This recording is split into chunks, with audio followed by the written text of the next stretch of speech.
आप देखिए कितने सारे मज़ारात हैं। ये वही मस्जिदों में शुमार है जो 365 मस्जिदें थी। हाजी अली के एक भाई, पुराने पत्थरों से बनी हुई मस्जिद और 5 पीर यहाँ पर इमामत करते हैं। बिल्कुल ऐसी ही मस्जिद यहाँ पर नीचे भी बनी है। पूरा इलाका दादाबाजी के नाम से जाना जाता है। दिल्ली में जो निजामुद्दीन औलिया तशरीफ फरमा है, उन 5 जुमेरात से पहले आपकी दुआ जरूर कबूल होती है। बिस्मिल्लाहिर्रहमानिर्रहीम। ये सिर्फ एक दरगाह नहीं, ये सदियों पुरानी रूहानी विरासत है, जहाँ आने वाला हर शख्स अपने साथ उम्मीद लेकर आता है और दुआओं के साथ लौटता है।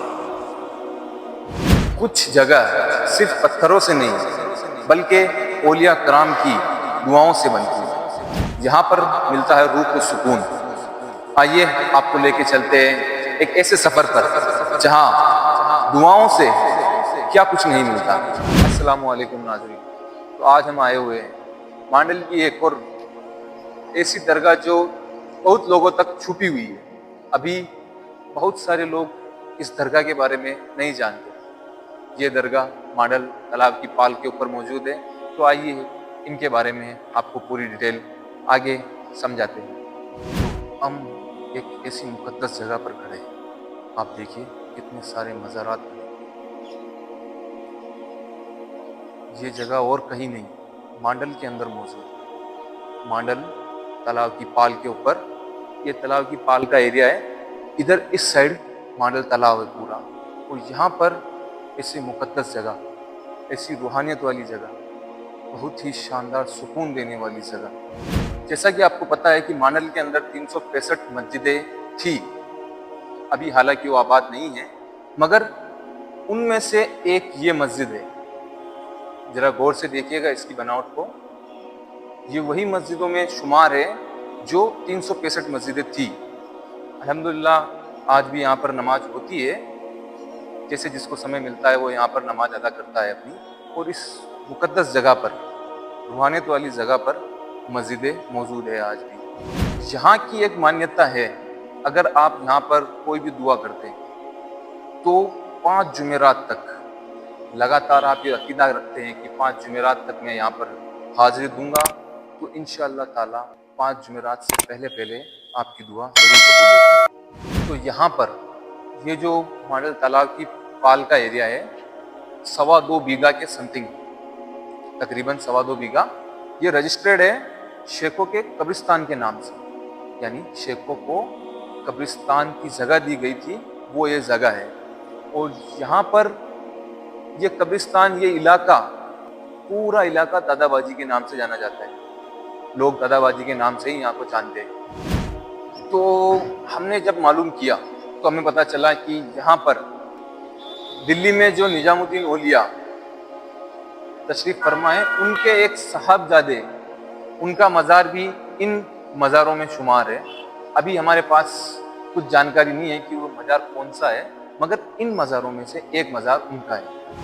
यहाँ पर कितने मज़ार है और कौन से मज़ार में कौन से वली दफन है, इसका हमारे पास अभी कोई ऑथेंटिक रिपोर्ट नहीं है, मगर बहुत जल्द इसके ऊपर नेक्स्ट पार्ट बनाएंगे हम। तो ये जो मांडल तालाब दिख रहा है आपको, इस पूरे तालाब की जहाँ जहाँ आपकी नज़र जा रही है, वहाँ तक सरकार अपने घोड़े पर सवारी किया करते थे। और सरकार की एक बहुत बड़ी सेना थी, बहुत बड़ी सेना थी सरकार के पास। वो अपने घोड़े पर सवारी किया करते थे। और आप गाजी थे, आपने कई जंगें लड़ी है और आप एक गाजी थे। और आपकी जो भी बाकी की जानकारी है हम अगले पार्ट में आपको बताएंगे। और एक जो हाजी अली मुंबई के अंदर मौजूद है, समंदर के अंदर उनका मजार शरीफ मौजूद है। हाजी अली के एक भाई, वो भी जहाँ पर इन मज़ारात में दफन है। यहाँ पर कई मज़ार है और इन मज़ारात में एक हाजी अली के भाई, वो भी यहाँ पर दफन है। हमने जब जानकारी ली पास के लोगों से जो यहाँ पर खिदमत करते हैं और जो यहाँ पर देख रेख करते हैं, उनसे तो हमें पता चला कि हाजी अली मुंबई में उनके एक भाई भी यहाँ पर दफन है। तो हमने मालूम किया कि ये जो मस्जिद आप देख रहे हैं, ये मस्जिद बनी हुई है बिल्कुल ऐसी ही मस्जिद यहाँ पर नीचे भी बनी हुई है। मतलब सेम जो ऊपर मस्जिद बनी हुई है वो यहाँ पर नीचे बनी हुई है। हमने जिनसे जानकारी ली उन्होंने बताया कि यहाँ पर सरकार कहा करते थे कि नमाज के वक्त यहाँ पर ना आया करे, ऊपर अदब का ख्याल रखें, क्योंकि यही मस्जिद बिल्कुल नीचे है और जो वली अल्लाह यहाँ पर तशरीफ़ फरमा है अपनी कब्रों में, अपनी मज़ारों में, वो नीचे अपनी इबादत करते हैं अपनी रूहानियत तरीके से। इसीलिए नमाज के वक्त यहाँ पर आना बिल्कुल सख्त मना है। यहाँ पर रोज़ाना पीरों की एक बैठक होती है। ये जो मिंबर देख रहे हैं आप, इसी के अंदर वली अल्लाह जितने भी मज़ारात यहाँ पर हैं उनमें से एक बैठक होती है। रोज़ाना एक रूहानियत बैठक होती है। बहुत से लोगों ने देखा हुआ है, तभी ये बात हमारे पास आई है। और 5 पीर यहाँ पर इमामत करते हैं। यहाँ पर जितने भी मज़ार है उनमें से जो भी 5 पीर है वो यहाँ पर इमामत करते हैं। यहाँ पर गरीब नवाज भी रुके हुए हैं, क्योंकि जब मांडल ख्वाजा फखरुद्दीन चिश्ती रोशन नगर में जो मज़ार है वहाँ पर सरकार गरीब नवाज तशरीफ़ लाए थे अपने साहबजादे के पास, तो यहाँ पर उन्होंने क़याम किया, क्योंकि ये मज़ारात शायद उस समय भी मौजूद थे।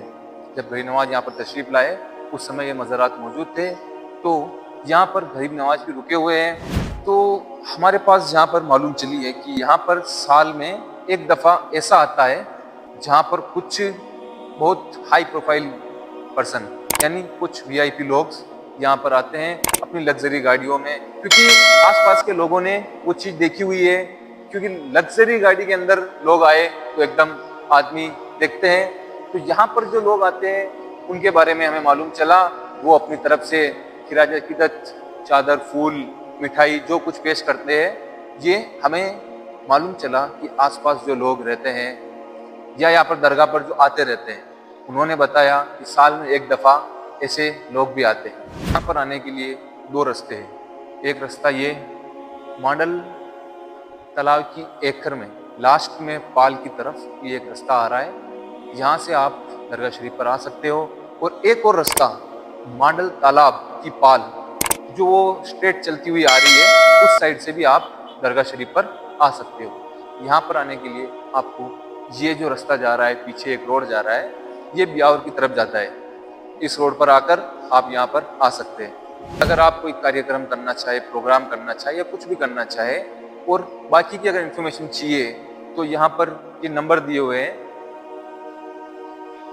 इस नंबरों से आप कांटेक्ट कर सकते हैं बाकी की इन्फॉर्मेशन लेने के लिए। और बाकी की इन्फॉर्मेशन हम आपको नेक्स्ट पार्ट में देंगे। ये मांडल तालाब है और इस साइड ये मस्जिद का बेक है हमारे पास, पुराने पत्थरों से बनी हुई मस्जिद। ये मिंबर है, ये मांडल तालाब के पास में मौजूद है। जितना हमें मालूम था उतना हमने आपको बता दिया है। बाकी की इन्फॉर्मेशन अगले पार्ट में आपको ज़रूर मिलेगी। ऐसी और वीडियो देखने के लिए हमारे चैनल को सब्सक्राइब करिए और हमारी वीडियो को शेयर करिए, क्योंकि आपका एक शेयर हमें एक नई जगह पर लेके जाएगा।